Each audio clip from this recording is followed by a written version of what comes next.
Hello friends, welcome back. So in this tutorial, we are going to be having a look at the different types of collidable bodies and setting up player movement and collisions in the project. So last time we set up a bunch of different objects, and if you do want to just jump into where I am up to, you can just download the project that I'm going to have in the description. So all we have in the room at this point is just a few nodes. We have a sphere, a plane, and a little block for us to run around on. At the moment, these don't actually have any ability to move or collide with each other though. They're just a mesh. So that's what we're going to be doing in this tutorial.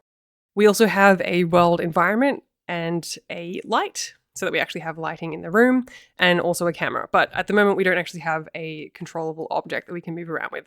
That is our next step. All right, so once again, we are not going to be diving into any heavy coding in this tutorial. We're just going to get the working player moving, and then we're going to customize it at a different point. So let's come back over to our little node hierarchy. Remember, right-click, add a child node.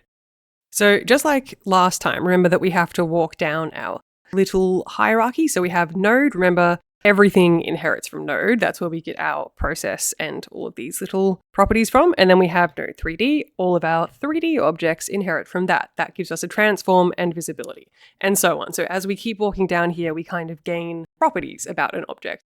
So remember, in our last tutorial, we also talked about some instances of a class that are purely conceptual and they don't have an actual tangible instance. So something like an animal. We can't create an instance of an animal. It has to be a specific type of animal. So likewise with collision object 3D. The things that we can instantiate are a static body, a character body, and a rigid body. There's also this physical bone 3D, but those are the main ones, especially in regards to other engines. You might have heard of these before. We're going to start off with the character body 3D. So this is the one that we're going to move and be controllable by us, the user. But yes, there are also the static body, which is generally something that can't be moved or won't move much. It actually technically can move. So like the plane object won't move, the floor, that is. Different types of environmental objects. So perhaps some trees, some rocks, things that won't really be moving or be affected by the player or by physics. Whereas a rigid body, that is something that can be influenced by the physics system. Whereas, yes, the character body 3D is also sometimes called a kinematic body in other engines. In fact, it was called that in the Godot engine, I think up until a few years ago, and it got renamed to a character body. So that's the one that we're going to go with. All right, so we can see when we add this to our little world, if I press the play button at this point, we can't see it here in the world. So we should be able to see it. This is where the camera is pointing, right there. We can see the little preview here. And that is where the character body is. But yes, it doesn't have a physical representation. It would be about here. So we do need to add that and a few other things. So we've actually got something new that we haven't encountered before. We have a little node configuration warning. So let's hover over this. So this node has no shape, so it can't collide or interact with other objects. Consider adding a collision shape 3D. And this is because the different types of character bodies, so remember we had a rigid body, a static body, and a character body, those are sort of defining ways of interacting with the rest of the physics. If the body itself doesn't actually have a dimension, something tangible that can actually work with the rest of the physical world, then nothing is actually going to happen. So that's basically what the warning is for. It's saying, look, you've added this node, but it's not really going to do anything unless you have a collidable body. So that is something that we are going to want to add. Let's right-click on character body, add a child node, and let's open up node 3D and let's go collision shape 3D. Okay, so once again, this one doesn't have a mesh. So remember our meshes, actually let's click back over to one of our meshes. So either the plane, our little box, or this sphere over here. So these, remember, are visual instance 3Ds. They are visual something. It's something that we can see in the engine, and that also includes things like lights and particles and so on. So whereas collision shapes, they don't need to be seen, they just define the dimensions of what can be collided with. So they're not a type of visual instance, but yes, they are a collision shape. So right now, we don't have a shape though. And in fact, that is warned over on the left side again. A shape must be provided for Collision Shape 3D to function. Please create a shape resource for it. Very polite. All right, so let's come over here. And yeah, there's lots of different kinds of shapes here. You might have seen that a lot of tutorials advise you to use capsules for character objects, and especially player objects, across a variety of engines, so including Unity and Unreal and so on. And you might wonder why this shape in particular. And it is a little bit arbitrary. You could use any other shape. You could use a little box. In fact, that would be more performant. They are less complex. You just need the 8 vertices to create that bounding box. Things like a sphere and a capsule, they do have the sort of rounded edge that allows it to interact a little bit differently with things like a ramp or stairs. So the player has sort of rounded dimensions that is going to make it a little bit less jagged when it walks up and down. And when we actually import some models in the coming tutorials, a little bee character or a human or whatever you want to use, we will want to modify the collision shape to best suit that little object and how it interacts with the physics space. But for now, we can just keep all of these parameters basically at their default. We just need some kind of collision shape so that we can interact with the world. So yeah, that will do. All right, so at this point though, we still don't have a visible player. So if we come back over to the camera or indeed press this little play button and have a look at the game, we still can't see an actual player. That's because nothing here has a mesh that is actually visible. So remember our little visual instance 3Ds. So we could bring over one of these objects. So this little mesh instance 3D or this giant cube over here, or we could just add one to the player itself. I might go ahead and do that. So add a child node, add a new 3D object, and let's go mesh instance 3D. And so we could make this line up exactly with the collider. That would make sense. It would probably be most reassuring to the player if the collision shape actually does match the mesh. So we can just go ahead and add a capsule mesh. You can see that the default parameters for these two are the same. So that is nice and compatible. And at this point, I do want to talk a little bit about this sort of parent-child architecture that we discussed a little bit last time, especially if we have been messing around with some of these objects, or if you have tried to use one of these objects for the player and brought it across under this little parent and made it a child and then tried to sort of get it into the position that I have, or messed up any of these parameters. Let's have a little look at the transforms for all of these. So let's maybe say that I accidentally move this over here or something, and I am confused as to why my player is acting a little oddly. So my little mesh is over here, but my CharacterBody3D, which is its parent, is here at 0, 0, 0. In terms of the XYZ. In fact, we can look at that in its transform XYZ at 0, 0, 0. If I move the parent of this object, you can see that all of its children move as well. So the children are dependent on their parents for their transforms. And often this does apply to a lot of other features such as visibility, transparency. If you ever want to reset a child relative to its parent, so remember this little mesh, if we want to reset that, then we can come over to transform and then reset the position. And let's also note that if I move the parent, so if I move the parent up here, let's say, come back to the child, can you see that its position is not the same as its parent? So the child is at 0, 0, 0, whereas the parent says -1, 1.5, 0. So this is a distinction between local and global space in the actual room. So this that we're looking at in the editor, this is the local transform relative to its parent. So yes, that is why this is just at 0, 0, 0. It's not moved away from its parent unless we choose to do that. And this one is also relative to its parent, who is our node 3D, but they are also at 0, 0, 0. So yes, its hierarchy in this space is very, very important. So do keep that in mind.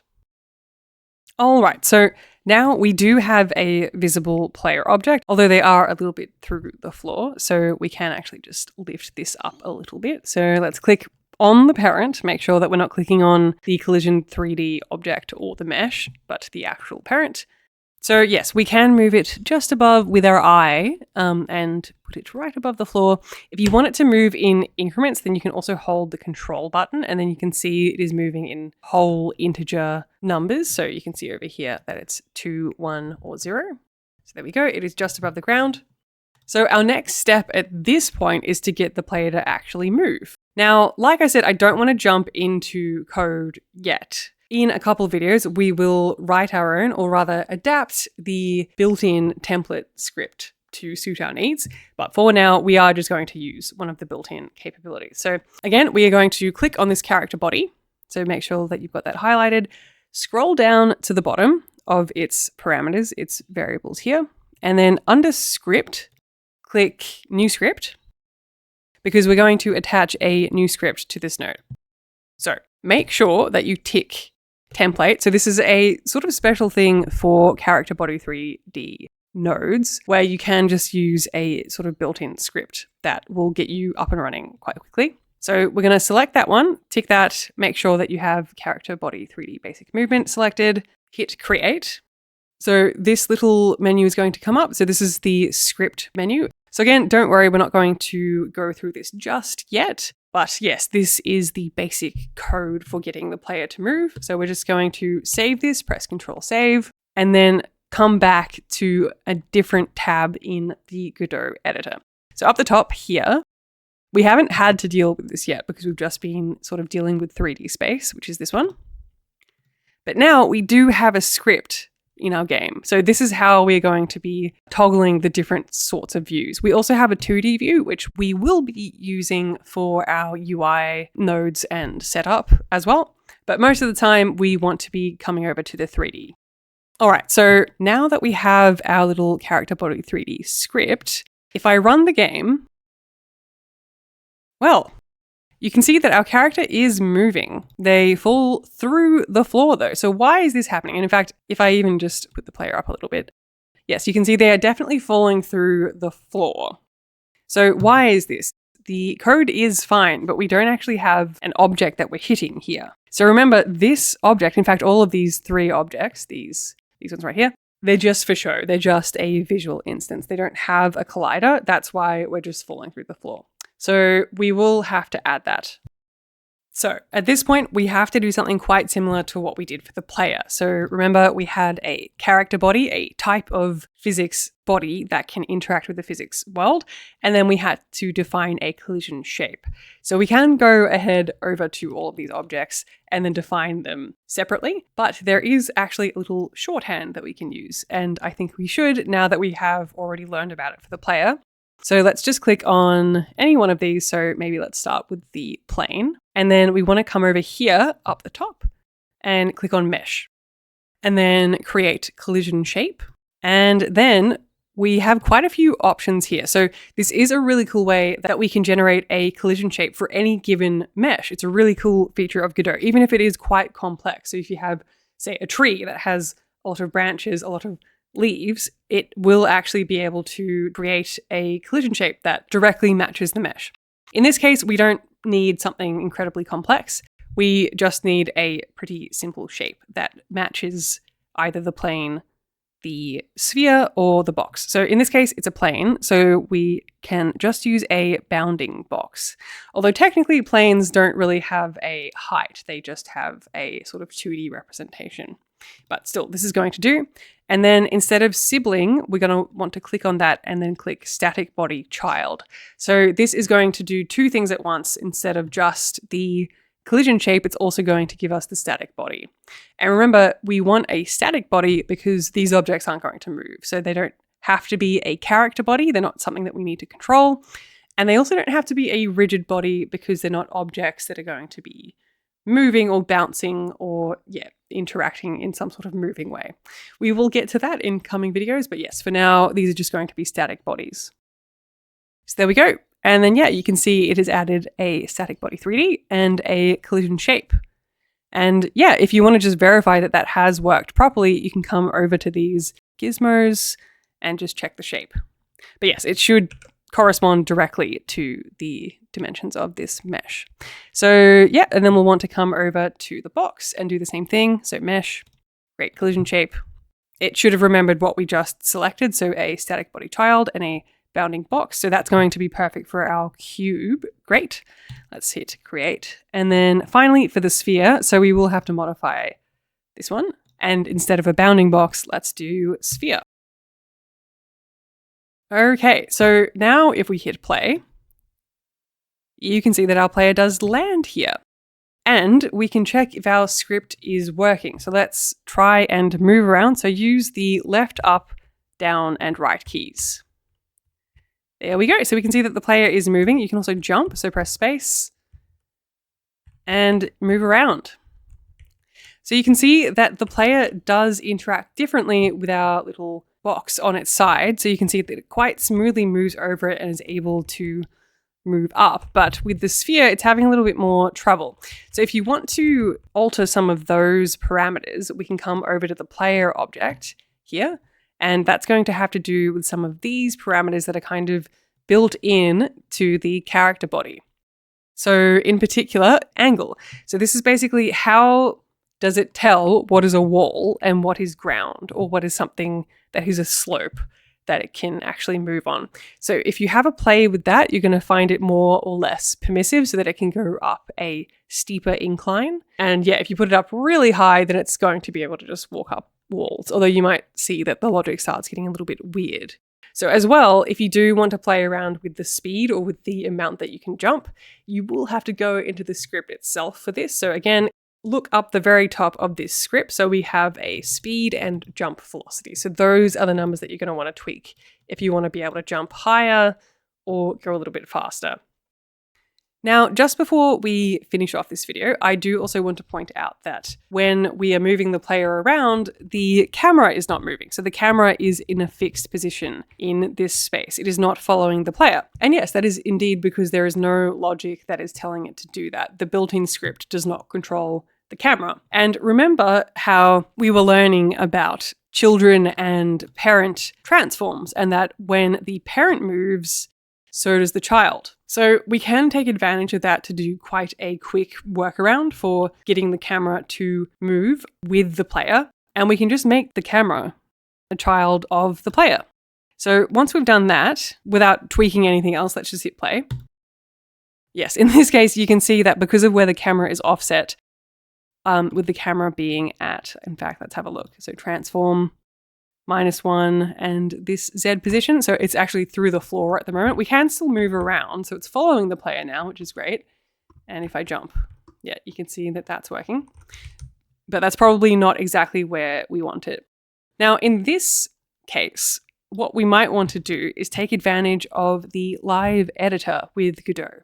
And yeah, this is also the case with a bunch of other engines that you can change some of the parameters in the engine and then see how that's reflected in the game.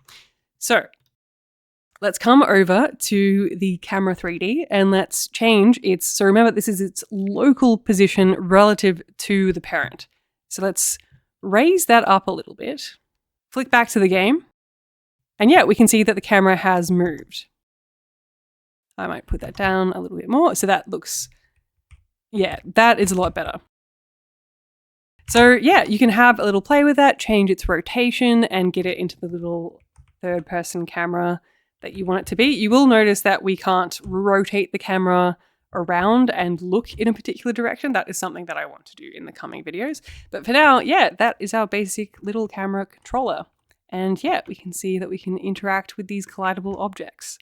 All right, so that is where we're going to leave it for this time. In the coming videos, we are going to expand some of this functionality and create a more customizable system for the physics of the character.